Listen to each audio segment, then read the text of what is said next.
Second, Gene, I gotta find you again in this list.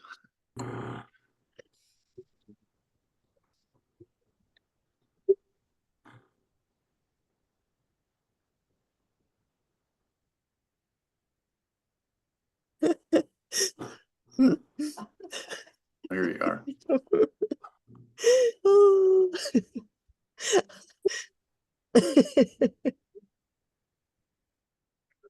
I'll have whatever she's having.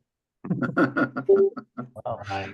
Maybe Yeah, we if you can could just mute yourself if as soon as you're on, if you realize that you're not muted. We'll try to keep everybody muted as much as we can here. Right. Rob, are you ready to go? Yeah, we got recording going, so we are officially ready to go. Gene is gonna run the controls here from NHCOG, and we'll continue to let people in as we go. Looks like we've got quite a few in here so far. This is good. All right, so let's call our meeting for Wednesday, February 7th to order. Rob, are you looking at quorum? Gene? I would say a quick glance, we must have a quorum. Okay, We so- won't have any action items until a little bit later in the agenda. Gene, you can confirm, I think, as we move along here. Okay, so if we could just confirm that as we go along and proceed. Like to thank everybody for their help on the legislative breakfast, Rob and the COG staff for putting that together, and all our legislators for coming. We've got what I hope will be a shorter meeting today, and obviously remote to respect everybody's time. Obviously, we want to continue to make progress on our MIRA MSW issue that is at the forefront of our local goals and the legislative priorities, and of course touch on budget a little bit later. But without further ado, why don't we turn it over to Rob to give his report from the executive director. All right, thank you, Mr. Chair. You have in the packet the executive director's activity log since the last meeting on January 11th. Pretty much speaks for itself. If there's any questions on any of that at any time in this meeting or outside the meeting, always feel free to reach out to me. We had our Dan just summarized our legislative breakfast recap. It was a very good turnout. We had about 7, I believe, legislators, mixture of senators and representatives that were at the event on Monday. Very good turnout from our chief elected officials. It went pretty well. I don't think we'll have it on a Monday morning again. It was a little difficult to organize it for a Monday morning, but we really wanted to get it in before the legislative session started, which is today. And of course, we're having our meeting here on Wednesday because the cost town meeting is tomorrow, and we wanted to avoid that when we first set this schedule together back in November. Fifth, I want to make an announcement with the 5th Thursday land use training. We're going to have another 5th Thursday. It's going to be scheduled at the end of this month, February 29th, the leap year day. It'll be a fully Zoom meeting. We're going to be utilizing Yukon Clear for this training event again. And we're going to have it open to the entire state of Connecticut. It was successful last time, I believe last August, we did the same thing, and we had a number of people throughout the state join in, and it went very well. So please pass the word to your land use board commissioners, especially since we probably had, I'm expecting a pretty decent turnover on those boards, planning and zoning board of appeals, wetlands, conservation, even your staff as well too. If you have any staff turnover or anybody who's needs a refresher or anything. The topic, Rista, what's the topic of this one specifically? Do you know off the top of your head? So yeah, I know Renata from Clear will be the presenter, and she will be talking about putting the land use puzzle pieces together. So kind of the step and all the steps an application has to go through from the very start through building permit and CO. So it'll be kind of good to see how all the different commissions work together, the roles of each commission, and what that process looks like. Yeah, and one of the other items as well too is, and some of you may be aware, there are 7 towns that participate with the Houstonic River Commission, and it's an advisory commission that basically, if there's any activity that is within a certain jurisdiction distance from Houstonic River, they need to, an applicant needs to apply with them for advisory opinion. Basically, it goes back to the land use board. And so that needs to be part of the process as well too. So we're going to make sure that that's well known as well with some of the turnover we've had. Road supervisors meeting, we're going to have one on February 13th, next week. It'll be a combined hybrid, in-person and remote as well. Anybody who's interested in that is welcome. Obviously, we're asking all of your highway supervisors, if you have engineer, to be participants in that, whether it's remote or in person. The more participation we have, the better off we are. We do have a snow date in case we do get snow, because believe it or not, we might actually get snow around that date, apparently, looking at the long range. So go figure. Region 5 REPT, a full board meeting, is coming up on February 26th. I want to get that on the radar. And again, some of these announcements I'm making, I don't normally do, but I'm doing it because we do have obviously new members. I want to make sure it's on everybody's radar. So that's coming up. And that's again, and chief elected officials are the actual full board meeting, full board for that meeting. So we do need a quorum for that for action. The last full remote NHCOG meeting that as planned and scheduled is for March 14th. So just have that on your calendar. And then the fiscal year 23 year-end audit, a little bit, we're obviously well into 2024, but with, with some of the changeover in how we're doing things here at the COG and some of the demands that are placed on our auditors, as far as meeting deadlines, we are actually starting our audit next week. Is actually underway now, but we're going to have our field visit next week, and we're hopeful to have that complete by the end of the month. So you'll be looking at that audit hopefully for your review before the next meeting on March 14th. And then just one quick update on the SEDS timeline, and I'll just turn it over to Rista for that quick update. I think she has 2 or 3 points on that. Yep, just 3 really quick announcements. So SEDS update, we've had a lot of feedback. We've sent a draft over to FHI to create a report. That report will be available next week. We're on schedule to open the public comment section on March, on the end of this week, February 9th. So next week it'll be available to take a look at, still open for comment, edits, changes. So please take a look if there's anything you need me to change or you have comments, because we'll be looking for approval in March from this board. And I did just want to just mention that in March, the Connecticut Main Street is holding a conference to address blighted and vacancy on Main Streets, but I'm on a kind of informal working group working with some legislators about some legislation on addressing blight and vacant properties. So if anybody has concerns in your town or there's a tool that you think would be helpful, please let me know, because I can pass that along. And also just a reminder that the Rec Trails grant and the Brownfield grants are still open, and I can help with any kind of technical assistance or development of those projects if you are interested in applying for those.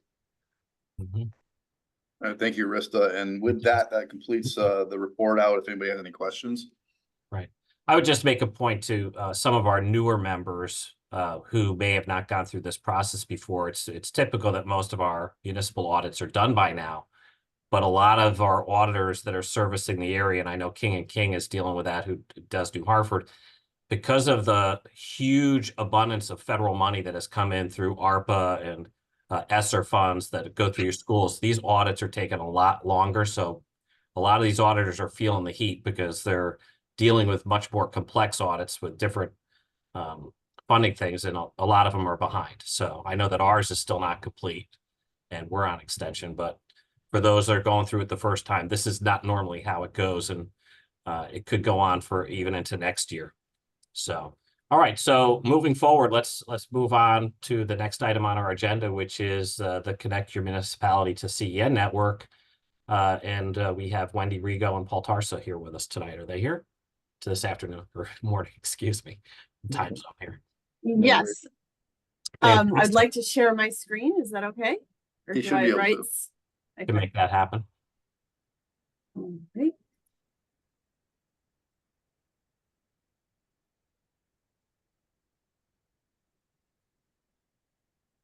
Great, thank you, Wendy.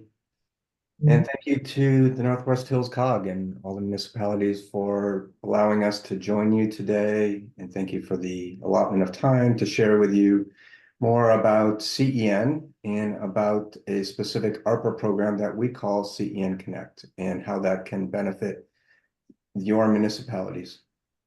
My name is Paul Tursa. I'm the Member Services Manager for CEN, also a proud and happy resident of Goshen. And I'm joined today by Wendy Rigo and also by Rachel Collard. And together we represent most of the member services team at CEN. The agenda for today is I know many of you may be familiar with CEN, are already connected to CEN, have been part of the CEN family / community for many years. But for those who may not know who we are and what we do, I'll take you through some high-level discussion about us as an organization, the services we provide, and most importantly, what makes us very different than other commercial internet service providers. And then we'll certainly leave time for Q&A. I will also point out that we will be represented at tomorrow's COST convention in Southington or Plantsville. So we'll be available there to meet you and answer questions as well. The current slide is an overview of CEN. So we were established by state statute in 2000, actually 1999. We got in operation in 2000. We are governed by the Commission for Educational Technology. The state invested in a fiber optic network that extended into every community in Connecticut. And over time, our network has grown to include most community anchor institutions and close to 700 organizations across the state. We are all UConn employees. We report to both the CIO of UConn, Michael Mondrain, and the state owns the assets. So we report to Mark Raymond, the state CIO. So we have full reporting and accountability to both. We were and are the nation's first fully optical network to connect every K-12 in the state. And that's where CEN had its beginnings, is connecting research and education organizations. So we connected every K-12 district, we connected every public university. And over time, we've grown to connect most community anchor institutions. And by community anchors, we refer to certainly municipalities, public libraries, public K-12, public institutions like universities. Across the bottom, you see a gauge of where we stand across the various verticals, what we call verticals in the community: public K-12 districts, private K-12 districts, public, private universities, libraries, municipal government offices, public safety, state government, and what we call open access. Open access are organizations, typically not-for-profits, or they can be service providers that want to more directly connect to you as member organizations. So they get connected to our network, and then they can offer services across the network, things such as VoIP and security services. I just want to point out that these slides will be available afterwards. We'll make sure you get them. Absolutely. Thank you, Wendy. Okay, let's move on to the next one. In terms of scale and scope, we are one of 40 research and education networks across the country. So we are part of a network of networks called the Quilt. And that also extends to Internet 2, which is an international research and education network. So we use this network of networks to help our members get connected essentially wherever they want to go. So that often plays out with, say, a research organization wanting to get connected to an office in California. So we will build that pipe across the country using this network of networks and give them a private circuit to that facility. So that is always possible. It's also makes possible our service of connecting organizations to major cloud providers, Amazon, Microsoft, Google, Oracle. That is another feature of what we do, helping people get there without cost. So we build private circuits all the time. Much more than an ISP. This slide gives you an overview of the categories of services that we offer. That wheel on the right is maybe a little hard to read. It's a little busy because we do a lot. We offer network services, security services, cloud services, community. All of these things at no additional cost to our members. So we are continually working with our members that are part of our advisory councils to help us determine what are the services that they need to be able to function more efficiently at lower cost and with better service. So that always includes security. It will include more and more cloud and certainly community activities. So we serve as not just a network of hardware, we're a network of people and colleagues, IT folks, municipal leaders, library leaders, CIOs from universities. So we serve as a hub in pulling those folks together to collaborate, to use the network to our advantage, collective advantage, and provide services at scale that are meeting your needs cheaply or better at a better price point, certainly than you could get on your own. We're all about providing value. It's our #1 objective and goal for our members. Unlike commercial providers that have profit built into their model, our model does not include profit. And as the network has grown over the years, the scale of the network has allowed us to lower our prices, provide more services for less money, and provide more value to our members. So we do work to quantify that each and every year. If you've ever seen our annual report, we provide a breakdown of where are we saving the state money, where are we saving our membership money. And one of those, or a few of those categories include SIPA, which is Child Internet Protection Act licensing, which we provide. So all of our public K-12s, which have to have that filtering, get it on our license for no additional cost.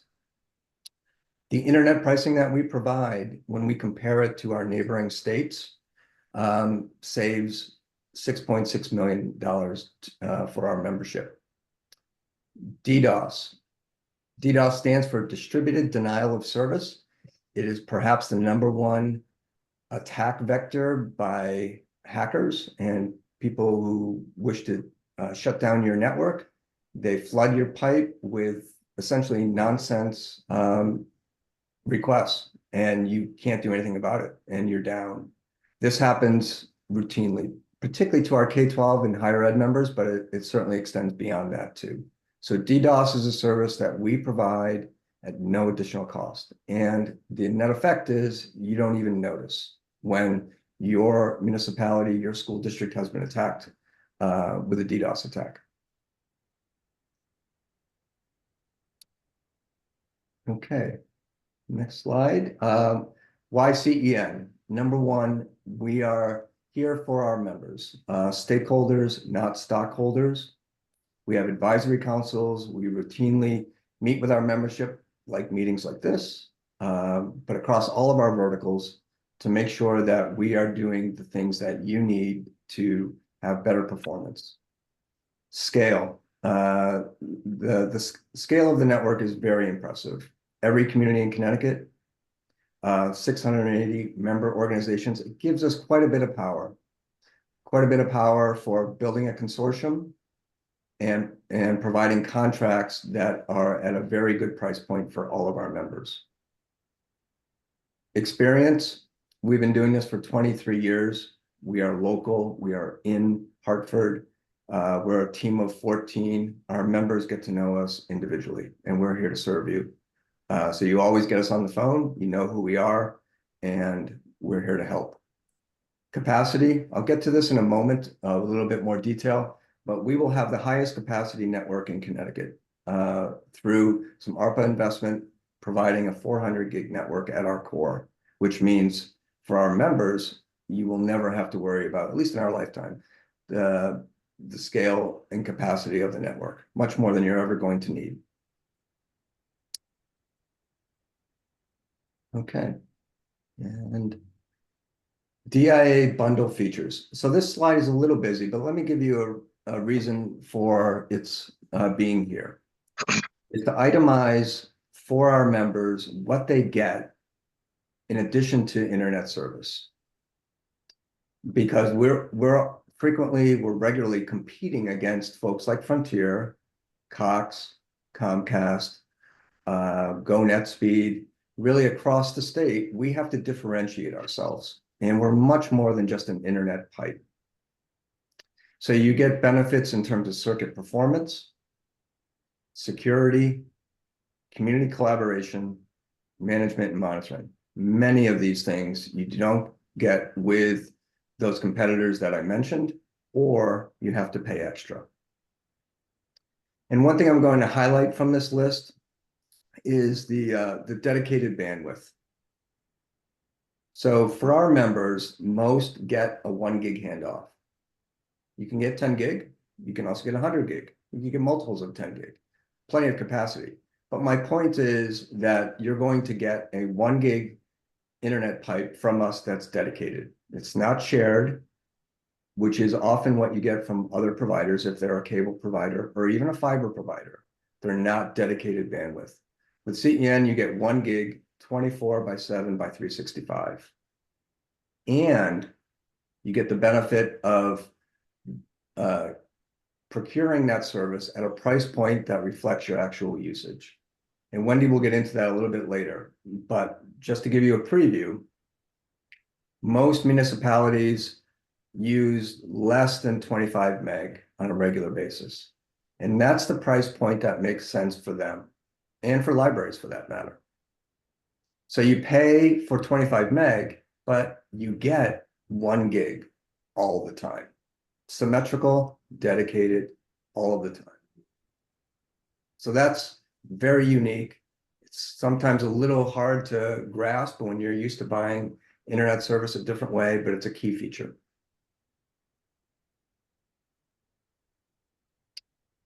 Okay, now we're going to talk about what we've branded the CEN Connect program. You can see it in our backgrounds. Hopefully you've heard about it in a variety of ways. It was recently announced by the governor. I think it was back in November or December. CEN, in a flow down of ARPA money, was awarded about $70 million. And that breaks down into 3 different programs. The first is next generation infrastructure. That's where we're taking our network and taking it to the next generation to meet the needs of our community members for the next 10 plus years. So it will result in the first 400 gig network in Connecticut. So that's been kicked off. We've selected our vendors, and equipment orders are in place, and we're moving forward with that very quickly. That's about $35 million. The one in the middle, municipalities, libraries, public charter schools. This is really what we're here to focus on today for you, is what's available to members of the Northwest Hills COG as municipalities to take advantage of CEN to get connected at no cost to you. So it provides for a free fiber build to connect your town hall, your town facility to the network and join this growing community.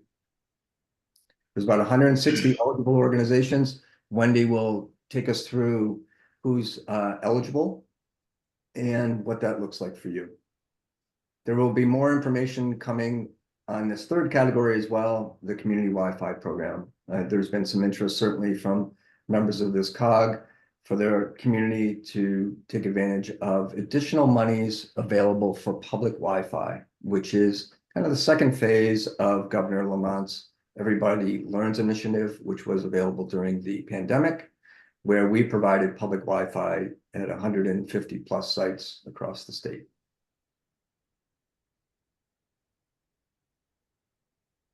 And now I believe Wendy's going to talk about eligibility and how to move forward. Hi, everybody. I'm Wendy Rigo. Been with CEN for about 18 years, and I'm going to try to move fairly quickly through these because I know we're almost out of time. Basically, an overview of who is eligible would be 91 municipalities, 6 COGs, 63 libraries, and 13 charter schools. And I'll get into who exactly on the next slide. So today we serve 69% of the town halls and 76% of the libraries with fiber. So, you know, we're very excited about this wonderful opportunity. It is time sensitive. So we do want to get the word out to as many folks as possible. And I will be at the cost booth tomorrow. Feel free to stop by and reach out or just reach out to us here at the office. The program will remove barriers to getting connected to the CEN fiber. It will provide direct funding for fiber builds to connect to CEN as your primary provider or as your secondary provider if you are interested in just a secondary resilient connection. This program ensures broadband equity, equal access to premium internet and network across the state, and it helps to close the digital divide. There's no caps, no throttling, no shared bandwidth. As Paul mentioned, it is dedicated. And sometimes you're not getting a dedicated circuit from your local provider, even though they tell you, you know, that it is. It's the technology just isn't there. We do have a 24/7 proactive NOC, Network Operations Center. And as Paul mentioned, security is very important to us. 24/7 DDoS monitoring mitigation and consortium purchasing. And we're here to help build community. So the community is very important to us.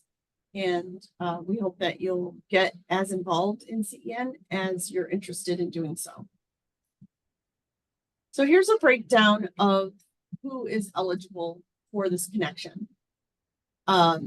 So I also want to mention that all of the entities listed that are eligible for this program, it's a mix between town halls and libraries.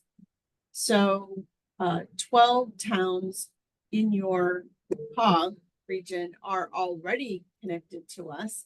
And I'll just quickly list those off: Barkhamsted, Colbrook, Goshen, Harwington, Litchfield, Morris, Norfolk, Salisbury. They're all already connected, so feel free to reach out to those folks for reference.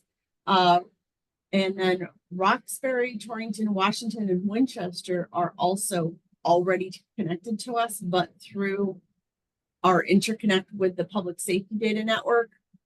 So they are eligible for a new circuit over to a CEN POP. 14 libraries are also already connected to us from your region. So Burlington, Canaan, Goshen, Harwington, Kent, Litchfield, Morris, Norfolk, North Canaan, Roxbury, Sharon, Washington, and Winchester are all libraries that are connected to us. So again, great reference. As far as this program itself, Kent and Roxbury have asked to move forward, and we're just in the beginning stages of moving those connections along. No one has actually finished their connections yet, but we hope that you'll see yourselves on the list and reach out for more information where we can do a one-on-one.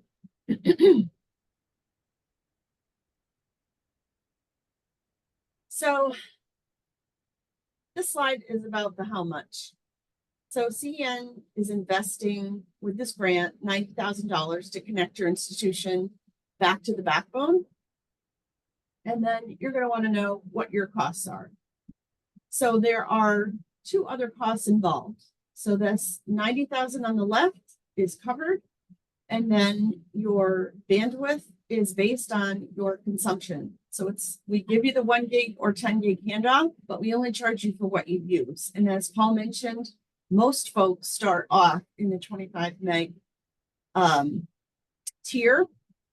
And then we don't charge for overages. So we would evaluate that usage once a year and let you know if you're all set for the following year. So 25 meg is only $123 a month. And then on top of that, there's a fiber maintenance obligation of $35 a month, which is super low. It's a negotiated low price with our fiber vendor. So all told, you can get connected for $158 a month, which is a real bargain when you're talking about dedicated internet. And now I'll pass it over to Rachel Collard, who will just take a moment to describe the process.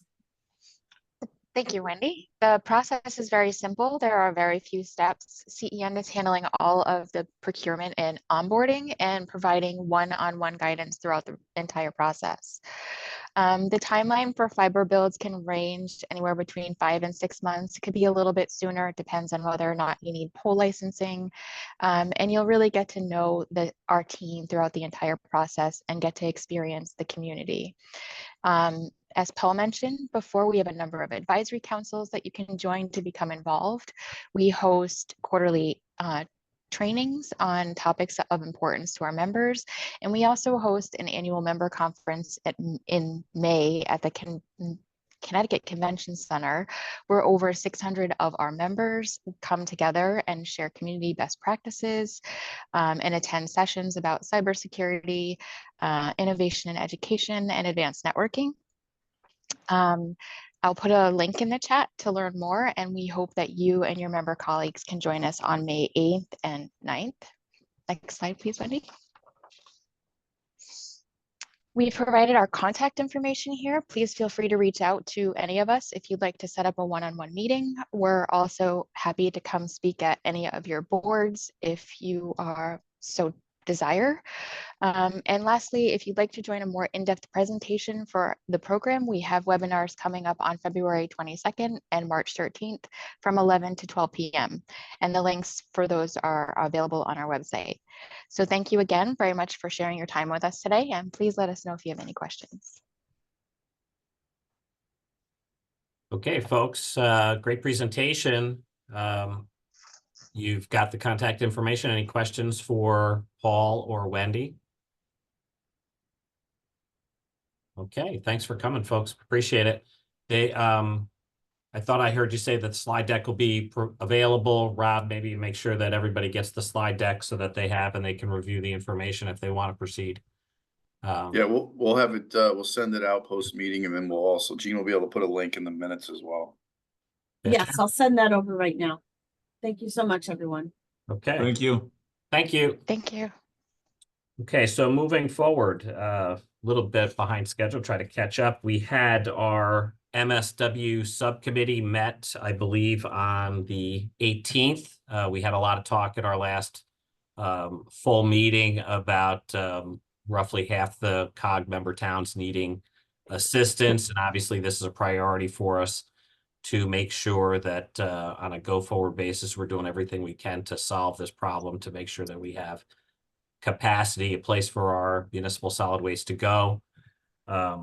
We are, happy that Matt Riska, Denise Rapp, Todd, Carasillo from Goshen, myself volunteered to be on the MSW subcommittee, and we have some recommendations for you as a byproduct of our meeting on the 18th. First and foremost, we're looking at the subcommittee made a recommendation. It's in your agenda to authorize the executive director to issue a non-binding letter of intent to the Mira Dissolution Authority, expressing interest from the COG in the Torrington Transfer Station and requesting any information, environmentals, that they may have associated with the site. So that's recommendation number one. And the second one is to authorize the executive director to seek counsel to explore drafting an ordinance based on the statute CGS 7-273, pursuant to the creation of a potential regional resource recovery authority, sometimes called a a regional waste authority, and associate action on behalf of the COG.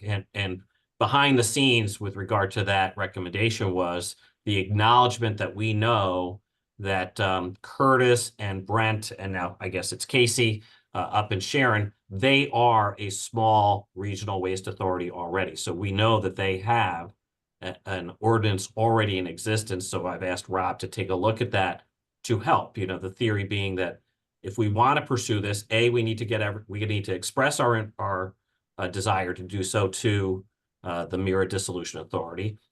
B, we need to know what we're doing. So we need to find out whether or not there's any environmental issues associated with the site and any potential cleanup to make sure that Mira takes care of those things if we chose to go forward.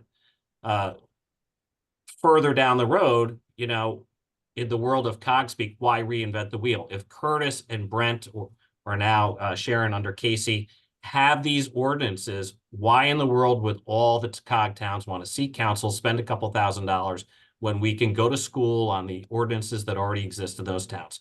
So Rob is already looking into that.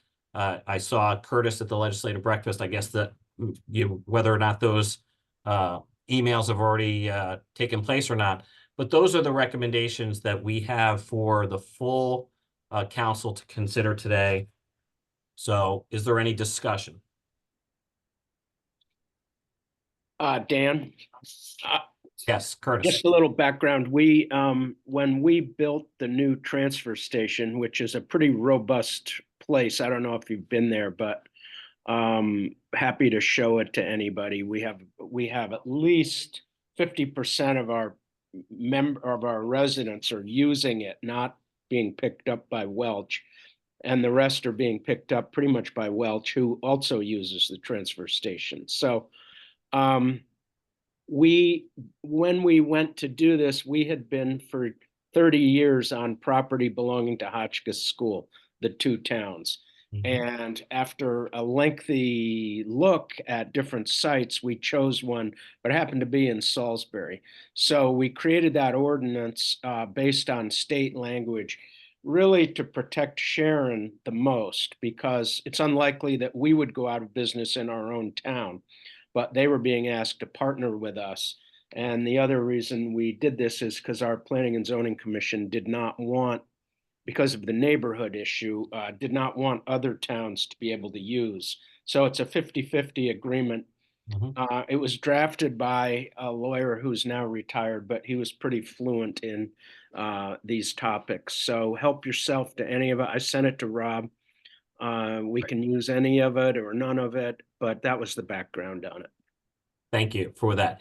The the 273, to become a regional waste authority, you must have the enabling ordinance approved in every town that wants to participate. It's my belief that this trash situation, this MSW capacity issue, is not going to go away post 2027 when the Mira contracts expire. If we do not increase the capacity within this state, long after those contracts, you're going to get into bidding war situation with everybody's going to be seeking a partner, and the cost of disposing of your MSW is going to, go up significantly. I think we need to remember that we are a team. We're all in this together, all of our towns in the council, and we need a long-term solution to do this. Some of our towns have been lucky enough to find partners, but half of our council still needs help. And I think those circumstances could change post 2027.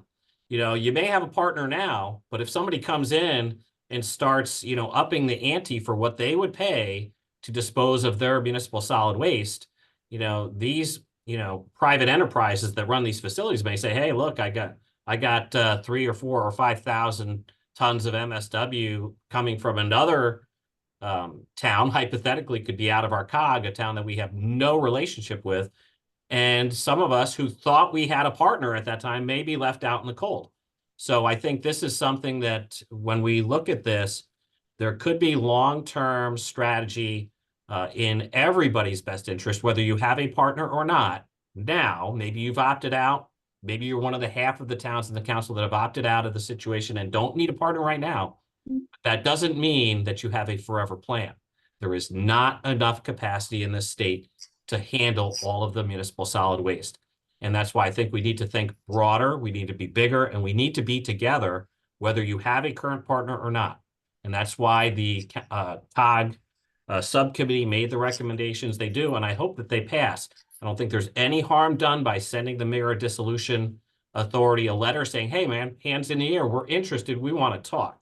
It's non-binding, send us the information and let the subcommittee review it and get back to the full council. But be hopeful that I could get a motion to approve that. And secondarily, I'd like Rob to get a little bit of funds. I don't know where he'd find it, but a couple $1,000s of excess fund in the council budget to retain a lawyer to review that sample ordinance that Sharon and Salisbury have passed, so that we could give a draft ordinance to each town and save everybody here at the table a couple $1,000s in legal fees, as you know, that we would all incur by having to start from scratch. Hey, Dan, we have Doug's got his hand up. Hey, Doug. All right, there we go. Thank you. I know we're talking about municipal solid waste, but what about recycling? Can recycling be weaved into this regionalization at all? We're getting hit with, you know, I don't know if anybody's gotten the wind of what Murphy Recycling is looking to charge for recycling. Just want to know if that's something that could also be incorporated with our municipal solid waste concerns. Yeah. Yeah, I'm sorry that I wasn't more explicit. I think the two go hand in hand. We need long-term partners. The contracts that we have right now with Mira package the two for the one price that we're paying. But again, you know, whether it's MSW or recycling, we need a solution that goes beyond June of 2027. So thanks for the clarification. Yeah, and Dan, if I could just add on the topic of funding, I've confirmed with OPM that as long as you know, the topic of discussion, whether you know the municipal solid waste, for example, is outlined in our statement of work, we can direct expense to RSG, and we do have the funds available. So, okay, fantastic. Other comments, other questions from members of the council? Okay, that's the strange thing of being in a remote meeting. I can't look around the room and see the body language. How do we all feel about these recommendations? Do we want to move forward as a group? Hey, Dan, Yes. a quick comment. Todd from Gojek. Yeah. I don't know how many other first selectmen or mayors received a letter, certified letter yesterday from Attorney Spinella. Did you guys receive one about opting out of the deal and letting USA take care of everything, all the trash? I don't know if anybody received it, but they offered to take our trash to the Winstead transfer station and leave Mirror down in Torrington. So I don't know if anybody received that letter as Goshen did. We did. There are other towns. New Hartford received one also. If your letter looks like ours, that letter just gets you to the end of the Mirror contract, but it doesn't protect you past that. That's right. Right, So- Todd, we already do that with USA Hauling, but we're going to be in the same position, June of 27, that all of us are going to be in. Right. What's the next step? And it's going to come before you know it. And that's why I think that this council needs to think beyond 2027. We need to have a longer term plan that could, you know, and you never know if that USA is the answer and can help many. You know, I'm all for individual towns finding a partner, and that's fine. But I understand that things can change, and this selectman's gig is a world of curveballs, and things can change rather quickly. We need a long-term solution to this issue. Losing the expertise that was provided to us through Mirror for many, many years was devastating. But you can pay for expertise, and you can retain counsel and people that have expertise in that business to do contracts and dispose of our MSW. To lose the physical location would be even more problematic in my mind. Okay, because then you're dealing with 20 towns, you know, some of whom have regional, like New Hartford shares a facility with Barkhamsted and Winchester. That's wonderful. Sharon shares a facility with Salisbury. That's wonderful. But when you have all of these different moving parts and all these different things, you know, that Torrington facility has been integral to the region for many years. And I think to move on a letter of interest, whether people have been offered a short-term solution or not, I think is in the best interest of the COG. And I would be hopeful that we would further that initiative. Hey, Dan, just a quick point of order and for voting so that we make sure all of the members who are here and voting get the opportunity to do that. We have, oh, and they may have just dropped off. We had some selectmen on that just said selectmen on their user, but it looks like literally in the last second they just dropped off. Okay, I just wanted to make sure that for the minutes, we've got everybody who's voting, who should be voting, but they dropped off, so never mind.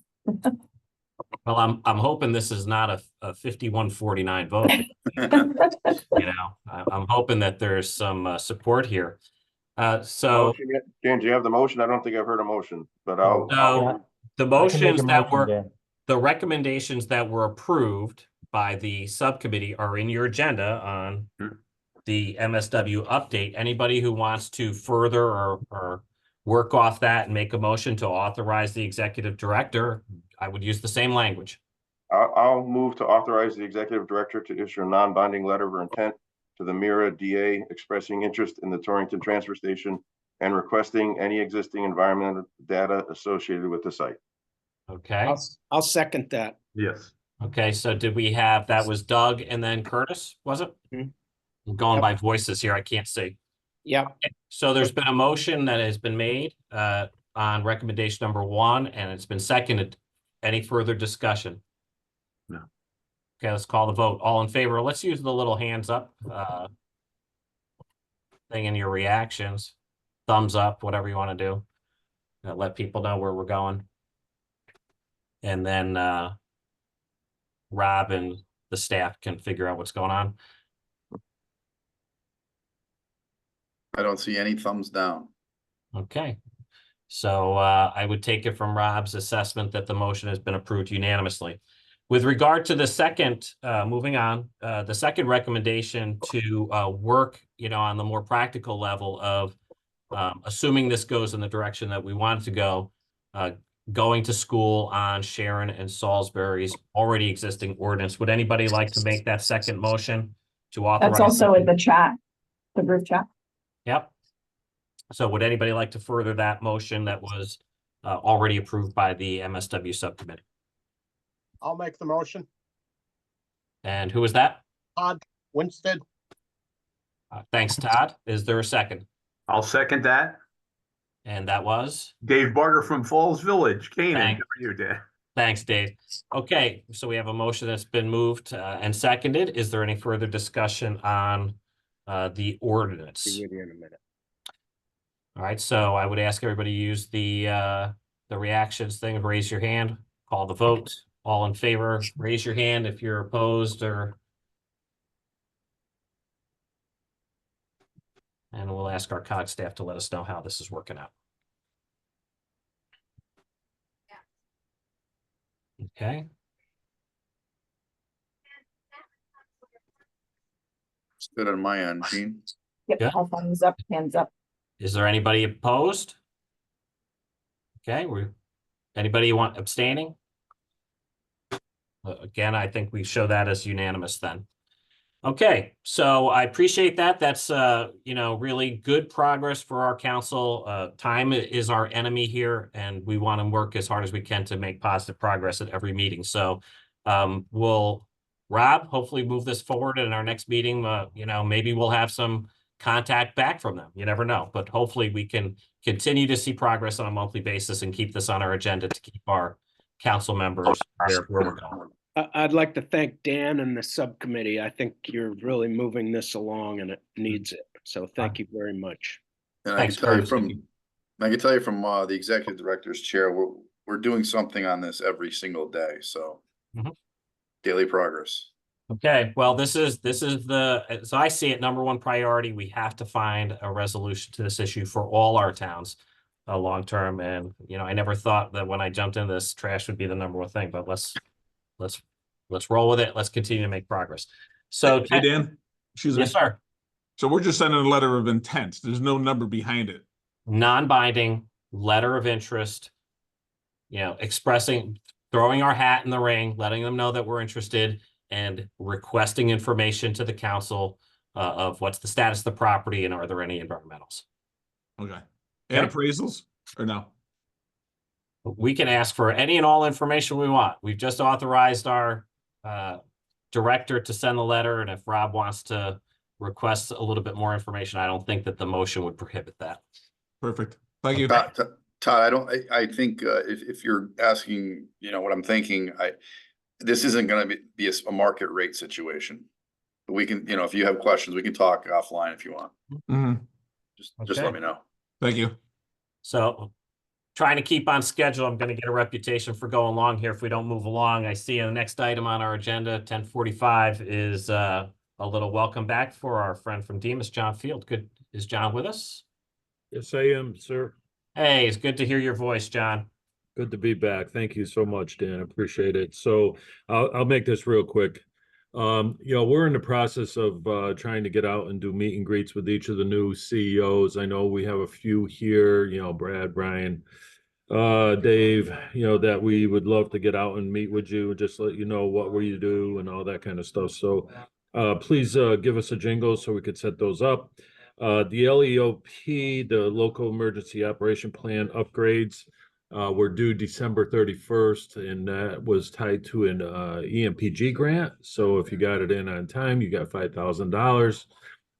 Just a couple things on that. If you did get it updated and you receive an application, you need to sign that, get it back to us so that we can get that money to you as quick as possible. Also, under Homeland Security Grant Program, the MOAs are due to Sarah. So please make an effort to get the 2022, I believe, Homeland Security Grant Program MOAs to Sarah as soon as you can. Some of the other things going on, we're working with CCM right now and DPH on, planning for our emergency management symposium. This year it's going to be at Canton Net. And actually, it's tentatively scheduled for April 23rd. There's going to be a big field day. There's going to be a lot of resources there and all that kind of stuff. A pretty big venue. There's going to be breakout sessions, but that's in the planning stages right now. School safety and security, we're doing a ton of assessments, and then also starting to do some ICS training for schools. And followed up with that is tabletop exercises. We're getting a lot of requests for that. So that's keeping our training unit busy.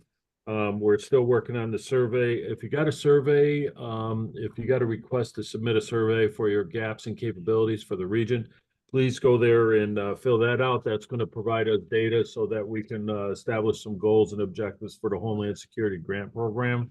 And then Operation Migrant, we still are meeting on a regular basis to talk about the possible influx or arriving of migrants. So far, so good. I'll knock on wood with that. We haven't had any issues with that. There's a lot of rumors that we try to follow up on and try to validate in regards to migrants arriving and all that kind of stuff. But we're still planning. We're still getting together with the towns, we do have a updated plan and how we'll address those issues if we do get migrants that come into the city. And the last thing is Citizen Corps, our CERT programs, their grants have been increased, or they're in the process of being increased. So our volunteer Citizen Corps folks will be eligible for more grant funds. So pending any questions, sir, that's all I have, Dan. All right. Questions for John, everybody? All right, fantastic. Very valuable resource for our new members. Get to know John. You got an issue, you better have his cell number in your phone. Thank you, Nice sir. seeing you, John. Nice seeing you, John. Okay, so moving forward, we have an update from the Northwest Regional Workforce Investment Board. Catherine Awad, President and CEO, is she here with us today? I am. Thank you very much for the opportunity. Timing is Put it everything. under the leak, it'll get watered. I just finished a meeting with the adult ed providers in our region. So thank you for the opportunity to share some information with you today. My main reason for asking for the opportunity today would be to share my screen. Let's see if this is going to work. Okay, are you guys seeing my little presentation here? Yes, we are. Yeah. Great. So I'm not as smart as I used to be on PowerPoint, but I'm just going to leave it up in this manner. I'd like to thank you for your time today. I know there was a lot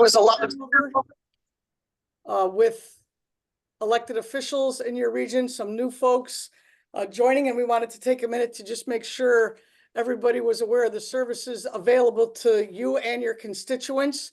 The Workforce Board, I'm the president and CEO. We serve 41 towns in northwestern Connecticut.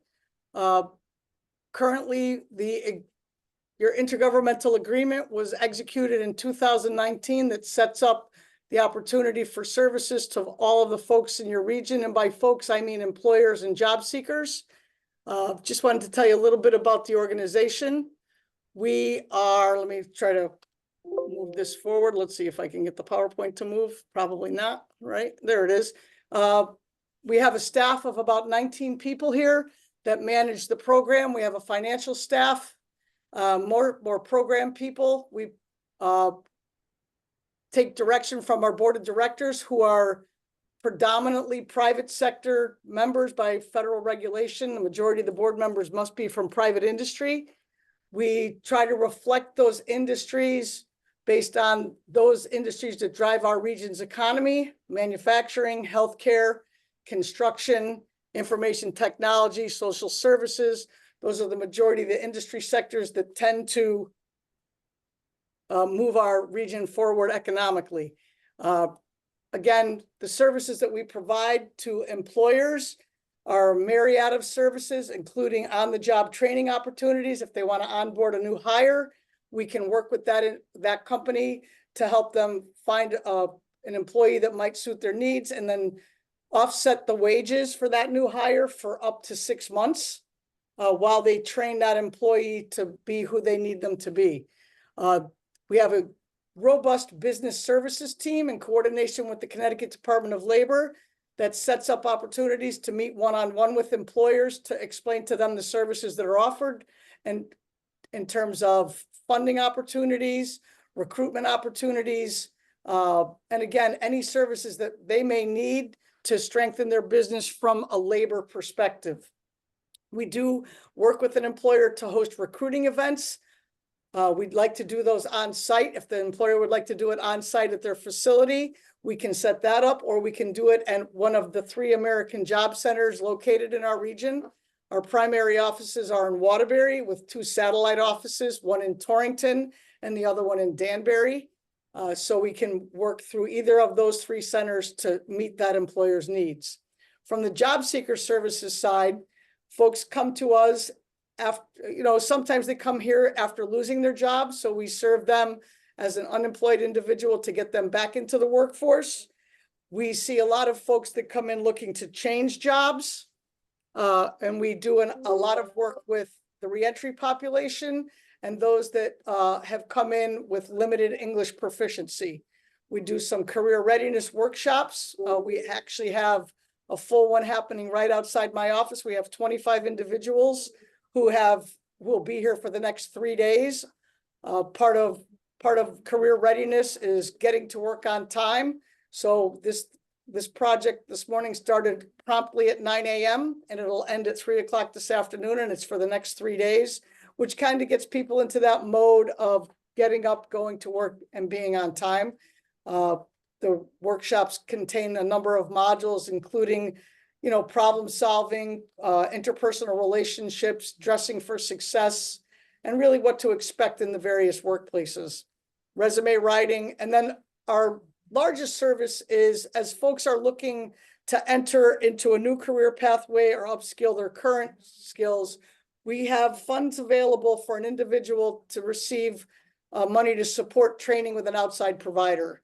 So if you're coming and you're interested in being in manufacturing, we can support your tuition at a training program that would help you become a CNC operator, plastic injection molding, a CNA or a PCT, a variety. Tractor trailer truck driving is huge right now. CDL licenses is something we're providing a lot of. So we do have employer services. Just to give you a little idea of how we are funded, we have a mix of federal, state, and local funding. The Workforce Investment and Opportunity Act. Our world is a lot of alphabet soup. WIOA is the Workforce Innovation and Opportunities Act. This workforce board applied for and received federal community projects money that came in thanks to Senators Blumenthal and Murphy to supplement our programs. And we recently received an EPA Brownfield Job Training Grant that works with interested parties to give them an environmental technician license, including lead and asbestos abatement. As we all know, Connecticut and New England is littered with brownfields that need to be remediated so they can be put on the tax rolls and rejuvenated. So it's an opportunity there. State-wise, we have our Jobs First Employment Service, which is your traditional TANF and welfare to work dollars. We get a portion of the Connecticut Youth Employment Grant every year that serves youth as age 14 to 24. And in many cases gives a student their first work experience. That's a summer program. You might have heard about Career Connect, which is funded with ARPA dollars. Again, complementary to our WIOA training programs. Connecticut residents have the opportunity to access training at no cost to themselves in manufacturing, healthcare, information technology, the green industry, and CDL and some human services.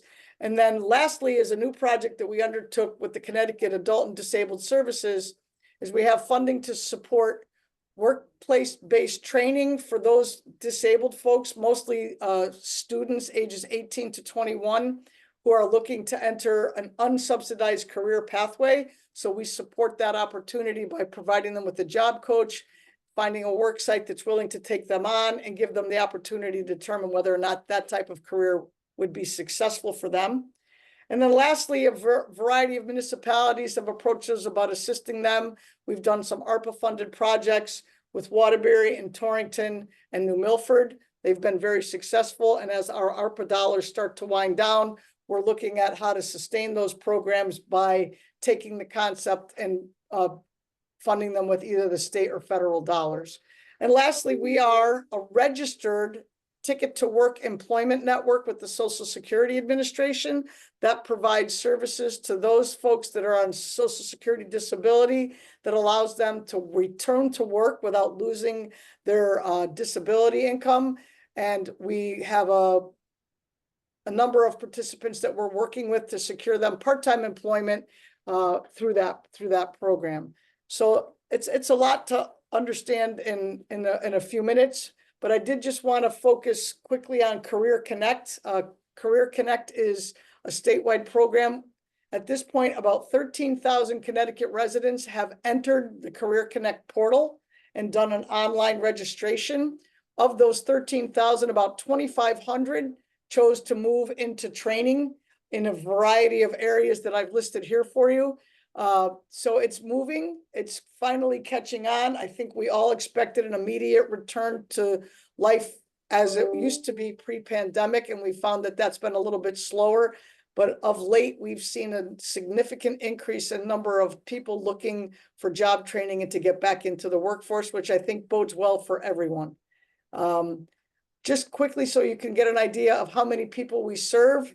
I know it's small, and I will share this slide deck with Robert, who can send it out to all of you. In the month of January, we had 980 people, individual people, access services in our region at the 3 American Job Centers. The number of 1,333 is the number of services that those 980 people received.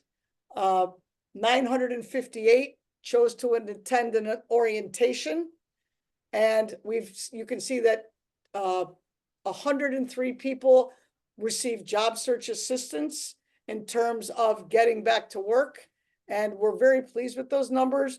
As you look at this a little more closely, once you receive this slide deck, the letters DVOP towards the end, those are disabled veterans that we work with. And so as you can see, there's a lot of veterans that use the services returning from their assignment, coming back into civilian population. We're pleased and honored to be able to help them with their employment needs. One other thing I just wanted to point out is we have launched 3 regional sector partnerships. You might have heard that Connecticut received a $24 million grant from the Department of Commerce EDA to support these partnerships. Our workforce board is working with area chambers, and we have 2 very robust partnerships that have been up and running right now in manufacturing and healthcare, supporting the employer needs. These are industry driven. The leaders of these partnerships are the industry leaders themselves. I'll give you an example of manufacturing. There are a group of electroplaters, the metal finishing industry. They call them the Gang of Rivals because they're all competitors. They came together and have created a curriculum to train their workforce because they're struggling. They call it METAL. It's manufacturing, electroplating through applied learning. That curriculum will be launched quickly, but the funding that they received is going to help them complete that curriculum and grow their own workforce. There's a number of metal electroplaters up in the northwest corner that are participating in this. And in our healthcare area, we've run some internship programs with 7 local high schools in the region who had seniors experience a 1-week immersive opportunity to learn about the different careers that are available in healthcare. And I would like to thank O&G Industries. Beth DuPont has reached out to us and asked us to launch a partnership in the area of construction. So 2 weeks ago, we launched our architecture, engineering, and construction sector partnership, which you'll hear more about in the coming days. The graphic to the right really kind of explains a little bit about how those partnerships work. It is in the circle in the middle. You'll see that it is the sector partnership is the industry partners. They are leading this. And we as support partners sit around the table, helping address the issues and the action items that these employers have identified as what is most necessary for them to continue to be successful. Of course, career pathway and training for their workforce has been identified right now as the #1 issue. Pre-pandemic, I think they would tell you the cost of doing business in Connecticut might have been their biggest concern, but that has been supplanted by the available workforce. It's an interesting partnership. We're very pleased to have been as successful as we have. And if any of you would like to learn more about it and how you might learn about industries in your region or your municipality are benefiting from it, we'd be happy to set up a time to talk with you. Again, I thank you for the opportunity this morning. We are out on all the social media because I think that's where everybody gets their news these days.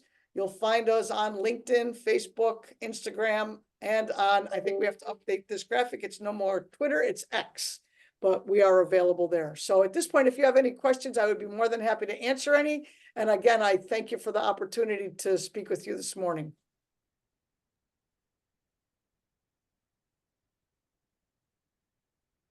Thank you, Catherine. Do we have questions, comments? Kathy, I put my email address in the chat. If you want to send the slide deck off to me, we'll make sure it gets out to everyone. It'd be 2 slide decks we're going to get for the council members today. Okay, so moving forward, we do have next up, I think we have Casey looking for a STIP amendment down in Washington. I guess Route 47, a little bit south of the center there. It's been a while since I've been down that way. Casey, are you with us? Yes, thank you. It is a new project. Again, as the chairman had mentioned, as far as the replacement on Route 47, the purpose of the project is to ensure the continued stability of the roadway and replace the deterioration of the retaining wall and then provide a roadway cross-section that's more consistent with the modern design standards. So we're just looking for the board to approve. Is there a motion a of the STIP amendment? This is Denise. I'll make a motion to approve the STIP amendment Thanks, for the Denise. Route 47 project. All right. I'll Second. second it, Curtis. Thanks, Curtis. I'm sure Thank that you. Jim would be happy if I don't know if he's with us today. All in favor of approval of the STIP amendment, say aye, or put your little Aye. thumb up in the air in the reactions. So they have a little reaction and a record of our votes. And Rob can tell us, or Gene can tell us if we have a majority. Is there anybody opposed? Anybody abstaining? I think that we're probably good to go on that motion. Thank So, you. all right, I show that motion as approved. Okay, so moving into administrative items, obviously we just had our legislative breakfast and, you know, Mike was working from the work of the legislative committee who got together. Those legislative priorities remain in draft form, really, because the full council has not considered them. So you have in your packet, you know, the hard copy, obviously, for your review. I'd like to hear from our council members if there was any comment, concern, adjustments. You want to take them as they are. I know that I had one comment, maybe perhaps two. I'm hearing quiet. I'll just run on. You know, obviously, I love the hard work of the committee. Appreciate Mike, who is just always puts in a lot of time at the Capitol trying to work on that end. In the housing section, in the 8-30G, I had an interesting contact over the last couple days about legislation that was proposed by Representative Tony Huang last year that would exempt watershed towns from 830G if they had more than 70% of their area classified as watershed land. Of course, there are several communities in the council that have that, and I believe those towns are Morris, Goshen, Roxbury, Harwinton, and New Hartford. It seems counterintuitive to me that the state under 8-30G would allow an exemption from zoning to approve anything, you know, under the sun in terms of a development in largely towns with no sewer systems that could work, you know, basically to harm the environment in areas where you're trying to protect, you know, reservoirs and watershed areas. So, you know, I got this email that this may come to light again, and I thought maybe on that fourth bullet where we're talking about amending 8-30G to more realistic levels of, you know, 4 to 5%, maybe we could include a comment and exempt communities with large percentages of watershed area.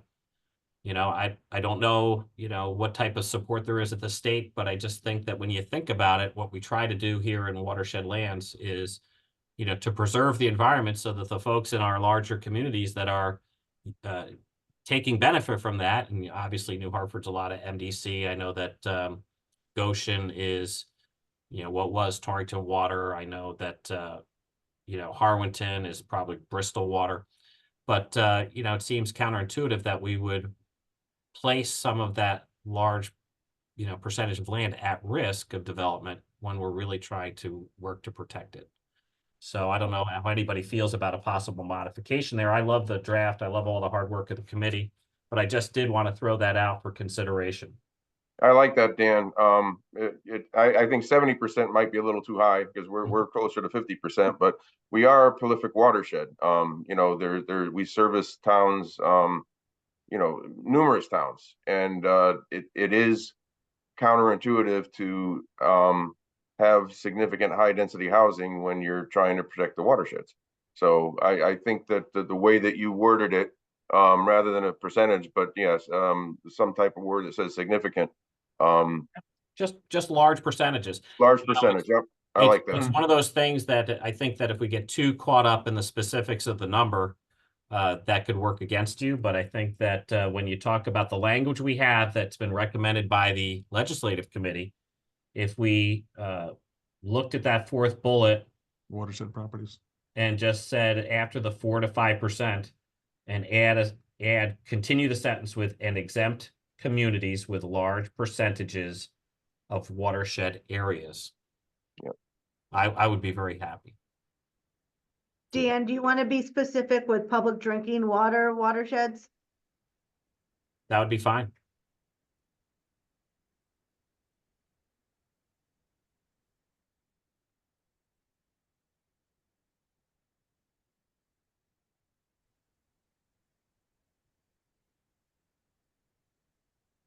We could massage this a little bit, based on the concept if That's if fine. supported. Would anybody like to make a motion to move the amended draft? So moved. I will move that also as a second. All right, so Todd from Goshen, I heard your voice, and then the second was who? It's Patrick. Patrick. Thank you, Patrick. Of course. Again, Hey, Dan, do we want to use watershed areas or watershed properties? I think the language is general enough that if somebody purports to have legislation that would consider this, that they could look at the council and say, hey, they're thinking what we're thinking. This is not a bad idea. I think in generalities, it depends on the legislation that comes out. We're not here to propose legislation. We're here to support our legislators that were kind enough to come in to visit with us the other day. And if there is legislation that this type of comment can help, then, we could turn that over to, Mike, he'll be at the Capitol banging on the door. And I think he's one of the towns.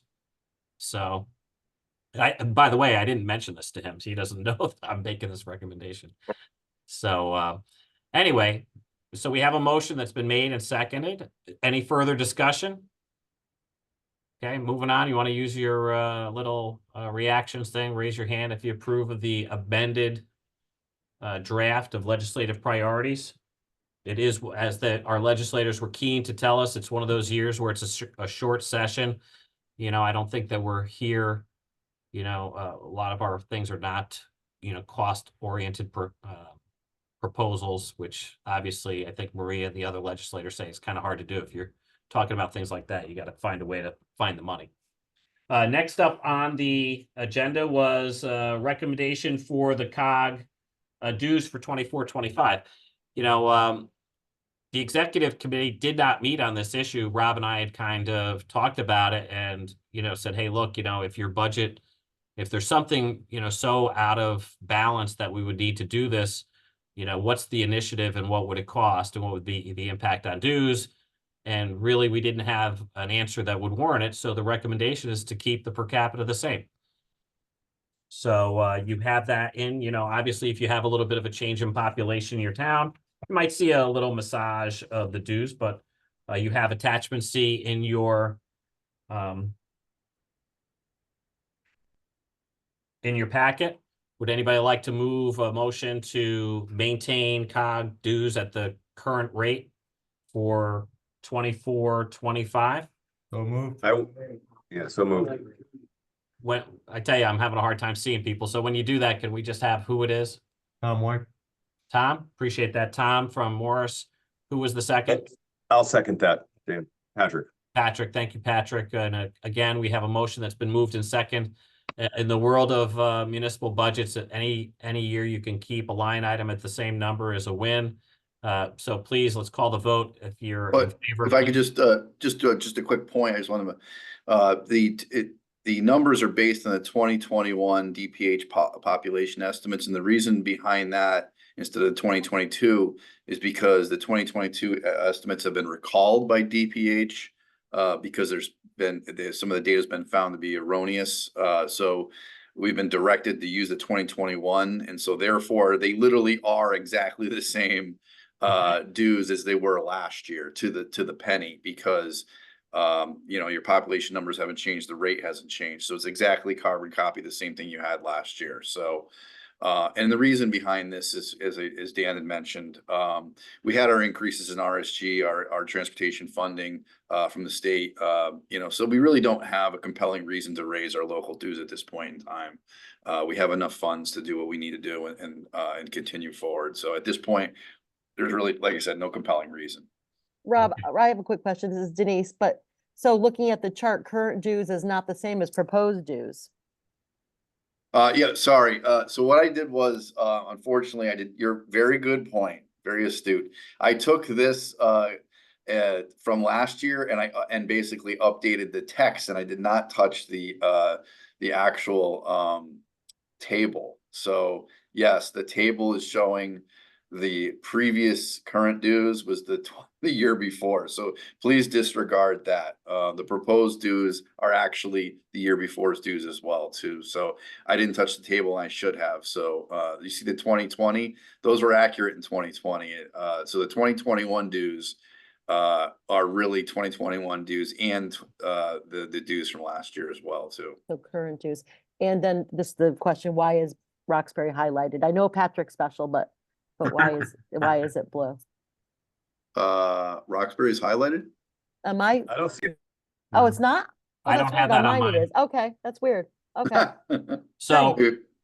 Denise, great catch. Thank you for doing that. So Rob, are you telling us in this chart that the chart is not valid, or is that the proposed going to be the billing? The proposed is the billing. Proposed no rate increase, the 89,818.40. The total, that's the total for the entire region. So all those numbers on the far right column are the exact numbers that are proposed for this upcoming fiscal year. They're the same as last year. The year that we're currently in. Right. Okay. So if you want to keep your numbers the same and maintain the 80 cents per capita, let's call the vote and use the thumbs up in the reactions. Thanks. I'll update the table so that when it goes out to your towns, we'll make sure that the right information for your budget's there. Okay. I'm not hearing any objection. Is there anybody opposed to keeping the dues the same? All right. I'm hoping that vote is unanimous. Our staff will let us know. Minutes. Item C. Trying to get you folks out of here a little bit early. Anybody want to move the minutes?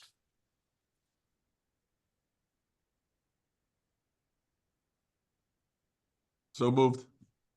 That Todd from Goshen. And I'll second that. Dave from Canaan. Thanks, Dave. Appreciate that. Any discussion? The motion is to approve them as presented. All in favor? Let's get right back into it. Show the thumbs up. Anybody opposed? Not hearing anybody opposed. I'm going to say I see a lot of thumbs up. I'm on the gallery view now. Let's show that as approved also. Burlington abstains. Burlington is abstaining. Anybody else on the abstention route? Okay, moving forward. Financials. Rob, you want to walk us through the financials? Sure. I'll reshare my screen here 1 second. I don't think we need a deep dive, just Okay. Yeah, no deep dive. I mean, some of the percentages, again, we're trying to fit the new budget with our consultant, my office LLC is trying to fit the new reporting with the new budget. There's just things still in flux. So some of our percentages are a little out of whack. Some of the pass-through funding is going into some line items, which is artificially changing some of our percentages. But the overall numbers in the bottom line are really what matters at this point in time. So you can see certainly we have our bank account balances showing what we have currently in our bank accounts, 1.1 million, a little over 1.1 million. Net change in accounts payable, net cash at the end of the period. We're in a good position right now. There's really trying to see, for example, the contingency line item, moving. So some of these we have to further massage where we're putting some of these postings so that they're being reflected appropriately. So it's a work in progress. I expect it to be as we move into the next fiscal year, once we have the new grant architecture that we have, which I'm actually meeting with the consultant today, actually, to go over. We should have this a much more fine-tuned operation when we're heading into the next fiscal year. So, you know, without going into deep dive again, I think we're in good shape. We're trying to show as much as we can here, working within the confines of the rubric that we have. Okay, fantastic. So Rob, just for clarification, has Cindy reviewed this, or is it somebody? Cindy from my office LLC is actually the one who produces this. Okay, fantastic. Okay, for those of you that don't know, Cindy is a great CPA and consults with a lot of towns, has a high level of skill, somebody I trust. I know that I've worked with her and hired her for years to come in and do reviews of my office, and the woman, believe me, is highly recommended. But would anybody like to move the financials? I will, Curtis. Thanks, Curtis.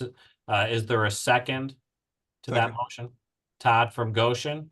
Motion's been moved and seconded. Everybody, you want to use your reactions to thumbs up to show the approval so they have a record. Is there any? Dan, I just have a quick question. This is Denise. Just Sure. office supplies being as high as they were budgeted, is that just because of the move? Yes. Yeah, that's because of the move, and I think the $50,000 that was earmarked for the moving expenses, I think that's actually being shown as going through that line item.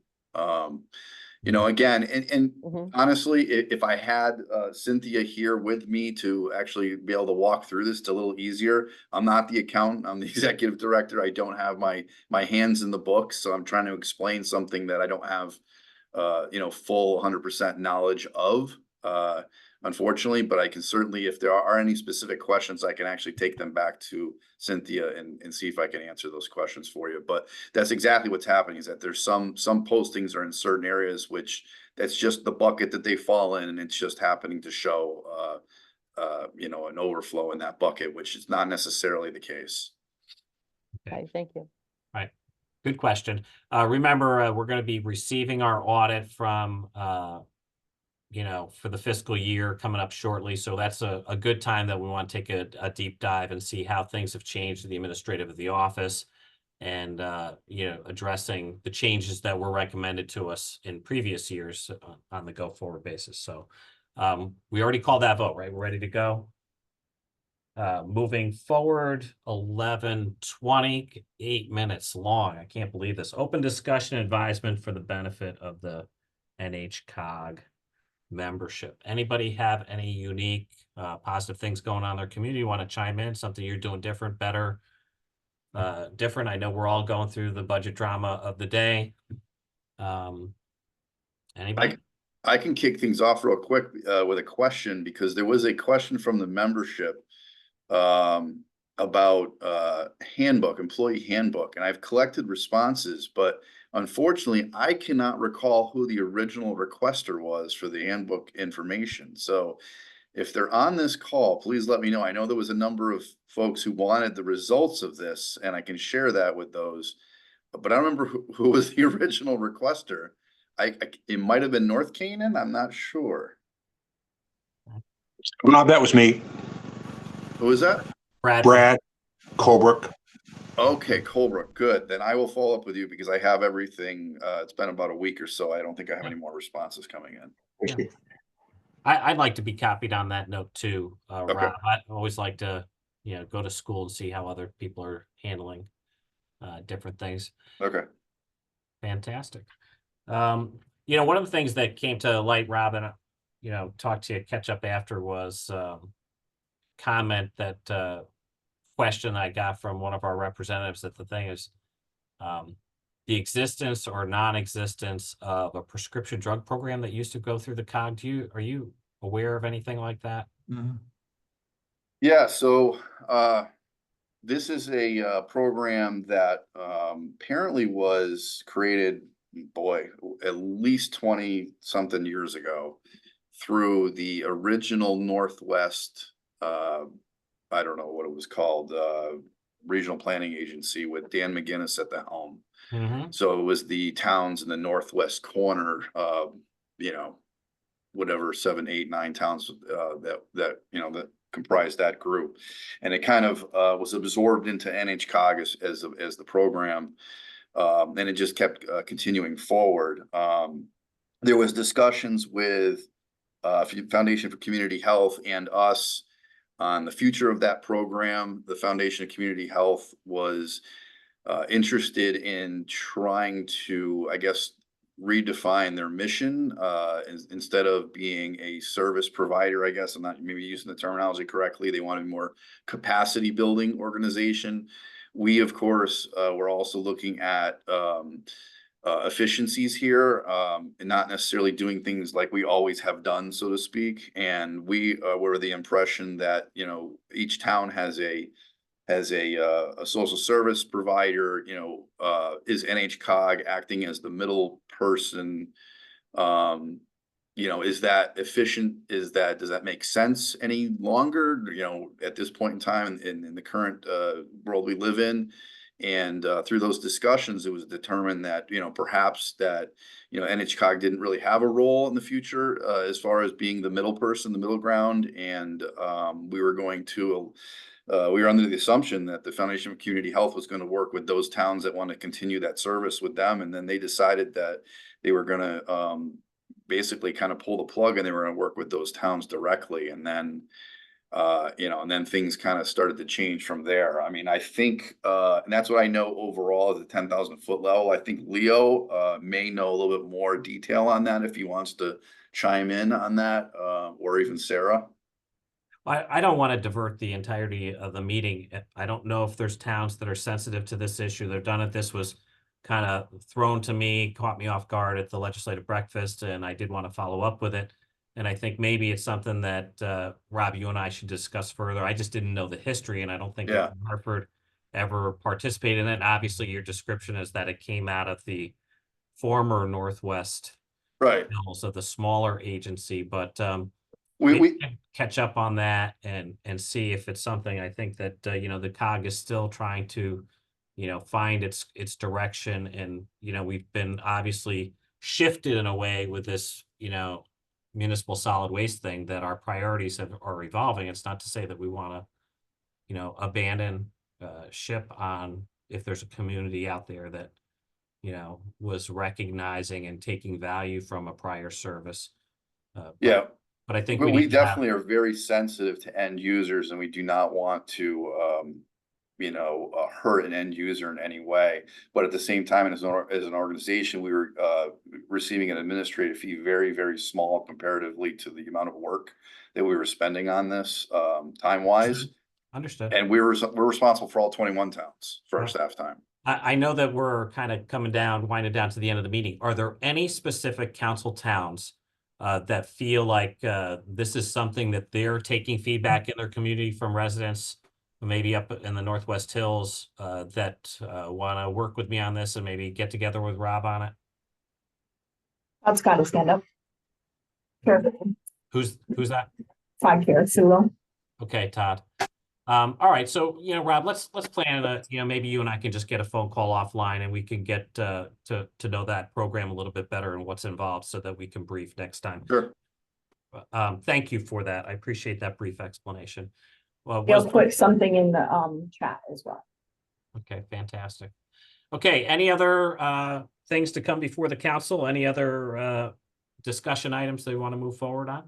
And just briefly, last night, the salary survey was sent out to everybody's inboxes, so it's in the inbox. All right, in advance of budget preparation season. Very. Dean, I did look at that. I don't know who submitted for Litchfield. I'm going to find out, but our numbers are really not correct. So I don't know where those came from. I'm going to find out today. Okay, I'm in all day, and I have everybody's responses. If you want to give me a call, we can go. So are you saying that the salaries in Litchfield are far higher than what they were represented? Should we be taking a look at that? Some were higher, some were lower, like our public works director. Yeah, like he makes a lot more than what was put out there. So interesting. Does your public works director get OT or is he salary? Salaried. Salary. My guy is, gets OT. So it's one of those things. It's, you got to ask the question, you got to pursue it. Hey, Right. listen, this kind of wraps it up. So let's, I know everybody's very, very busy trying to be respectful, to entertain a motion to adjourn. Motion to adjourn.